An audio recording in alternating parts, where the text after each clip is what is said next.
Hai, ketemu lagi. Kali ini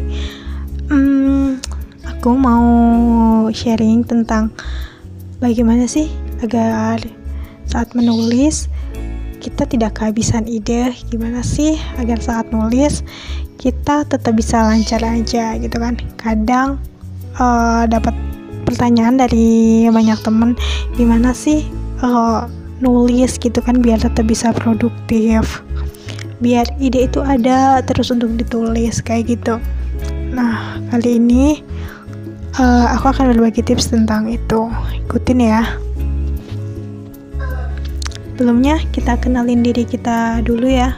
Kenapa sih bisa mentok gitu kan?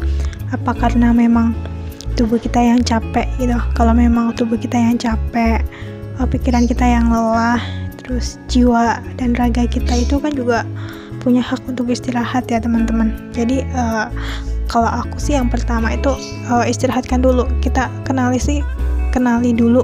Mungkin gak sih tubuh kita sedang capek gitu kan. Kalau memang sedang capek ya udah istirahat dulu, jangan dipaksa. Oke, yang kedua, teman-teman bisa mencoba yang namanya jalan-jalan gitu ya. Teman-teman bisa jalan-jalan kemana aja teman-teman suka gitu. Misal ke pantai, gunung, kemudian ke danau, ya yang teman-teman suka aja gitu kan. Sesekali manjakan diri gitu, nggak ada salahnya. Kemudian gimana kak, budget aku tuh minim, buat jalan-jalan ke pantai itu jauh, butuh modal gitu kan, buat ke danau apalagi kayak gitu. Bisa teman-teman explore aja sesuatu yang ada di dekat teman-teman. Misal teman-teman dekat dengan taman, teman-teman bisa ke taman. Atau kalau di dekat teman-teman itu ada sungai kecil kayak gitu, itu bisa coba lah main ke sana, refresh diri gitu. Wow, gitu kan. Atau juga minimal gitu ya, keluar rumah. Minimal banget ya, keluar rumah, jalan-jalan, keliling kampung, keliling kompleks kayak gitu. Udah muter aja, nggak usah ngapa-ngapain gitu, muter aja, nikmatin aja gitu kan. Apa sih yang ada di sekitar teman-teman kayak gitu. Cara yang berikutnya bisa teman-teman coba dengan yang namanya nonton. Entah itu nonton drama, nonton film, atau nonton pertunjukan wayang. Bisa juga sih dengan nonton pertunjukan opera kalau ada gitu kan. Nonton ya kalau di dekat teman-teman ya. Biasanya kalau di ini karena musim pandemi gitu ya, jadi biasanya kan pusat-pusat hiburan kayak gitu, bioskop itu ditutup gitu ya. Jadi teman-teman bisa aja nonton dari rumah gitu kan. Sekarang tuh banyak banget gitu kan penyedia film, penyedia drama kayak gitu. Nonton aja gitu sesuatu yang itu satu tema gitu ya, dengan tulisan teman-teman gitu ya. Kalau teman-teman tulisannya tentang love story, coba nonton film-film romance kayak gitu. Kalau tentang pendidikan ya udah tonton atau cari video-video yang tentang pendidikan kayak gitu. Itu nanti akan memicu otak kita untuk bekerja gitu. Jadi kita akan menemukan ide-ide yang khas yang sebelumnya tidak terfikirkan. Berikutnya coba deh untuk melakukan hobi teman-teman yang lain kayak gitu. Selain nulis, apa sih sukanya teman-teman gitu. Biasanya mama tuh suka banget yang namanya uji coba masakan gitu ya.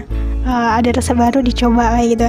Bisa jadi itu bisa menghilangkan stres gitu ya. Atau teman-teman bisa olahraga olahraga gitu ya, olahraga. Kemudian kalau sukanya mancing ya mancing gitu, sukanya basket ya basket ya. Lakukan sesuatu yang itu di luar aktivitas menulis kayak gitu. Bisa juga teman-teman main musik gitu, kalau yang punya hobi main musik gitu kan. Yang hobi dancing kayak gitu, boleh kok sekali kita nyoba dancing kayak gitu. Lakukan hobi teman-teman gitu kan, karena hobi itu akan membuat kita lebih rileks gitu, lebih santai. Nah, selanjutnya adalah membaca gitu ya. Membaca, teman-teman bisa baca apa aja gitu, boleh artikel online kayak gitu, boleh koran, majalah, atau membaca buku-buku yang lain gitu. Teman-teman ingin nulis gitu, tapi nggak mau baca, ya sama aja bohong kayak gitu kan. Itu sama aja kita pengen jalan tapi nggak bisa berdiri kayak gitu. Membaca itu salah satu syarat kita gitu, sebagai syarat kita untuk menjadi seorang penulis gitu. Kalau kitanya nggak mau baca, gimana kita bisa menulis? Karena ini keterampilan yang menurut saya berhubungan kayak gitu. Semakin banyak teman-teman membaca, semakin banyak pengetahuan yang teman-teman dapat, itu semakin banyak pula yang bisa teman-teman tuliskan. Coba deh baca gitu ya, kenapa banyak banget gitu kan penulis-penulis hebat itu bisa menghasilkan karya yang luar biasa kayak gitu. Coba baca tulisan-tulisan mereka gitu kan, apa sih uniknya gitu kan, apa sih khasnya tulisan mereka gitu. Cari aja yang setipe dengan apa yang sedang kita tulis kayak gitu. Kemudian amati bagaimana dia menuliskannya dalam buku itu gitu. Amati dia tulisannya, bagaimana cara menyampaikannya. Kemudian teman-teman bisa memodifikasinya, jadi dimodifikasi sesuai dengan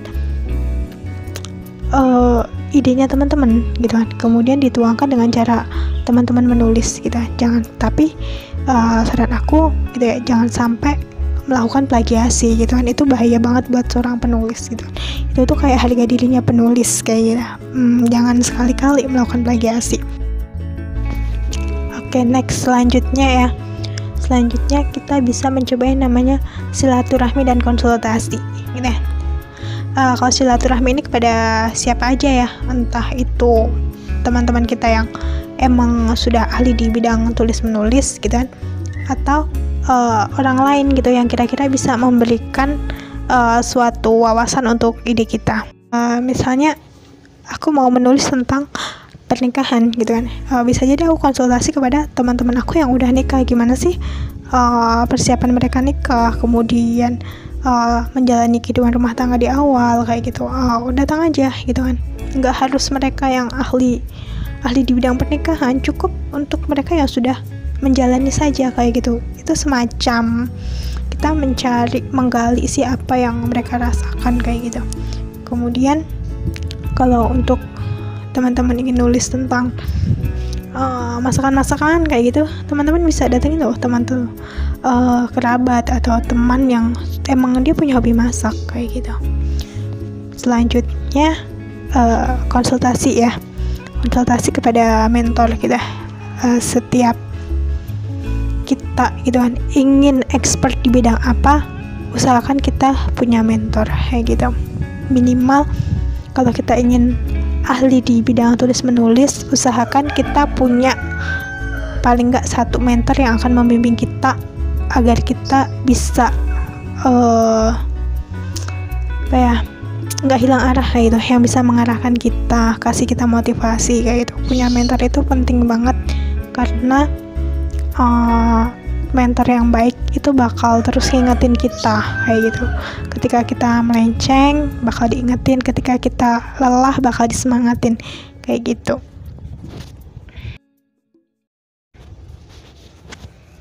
So teman-teman, tetap semangat ya. Itu aja deh kali ini yang bisa aku sharingkan. Mungkin di lain kesempatan kita bisa sharing lagi dengan tema yang berbeda gitu ya.